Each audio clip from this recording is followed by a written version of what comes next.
Hi, this is Lloyd Chambers at DIGLLOYD.com. Live view focusing is by far the best way to get optimal focus out of Zeiss DSLR lenses by guaranteeing perfect focus. And if you configure it properly, it also offers vibration-free exposures. I use live view for virtually all my work, mostly on a tripod, but it can also be used handheld, as I show in another video. So let's see how it works on a Nikon D810. A quick note is that Nikon is not consistent in how live view works. The way the aperture behaves in live view can vary among cameras, and the settings can be a little different. But this is how the D810 works. First thing is the live view button. If you're not in live view, you press the button to go in live view mode. And I prefer to use a focusing loop, but I'm not using it here because it would block our view. But a focusing loop, as I show in another video, cuts glare and lets you see very fine details. Now the beautiful thing about live view is you can scroll this little red rectangle to just about anywhere you want in the frame, and you can then zoom in with plus or minus. But I've programmed this button over here to go into something like 8x. We can go in even a little closer. We can then get perfect focus down to the last dust speck, and we're good. Now there's one caveat about Nikon.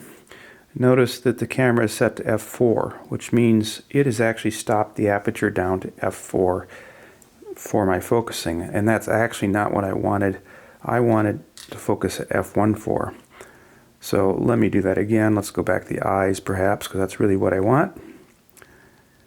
And zoom in, and let's get it at f1.4. So we have tack sharp focus at f1.4 with this Zeiss 85mm f1.4 Apple planar. Zoom back out. Notice the camera is set to f1.4 for our focusing, but we wanted to shoot at, let's say, f5.6. So this is the game you'll have to play with the D810. You'll have to open the aperture up, zoom in, focus, close the aperture back down for the shot.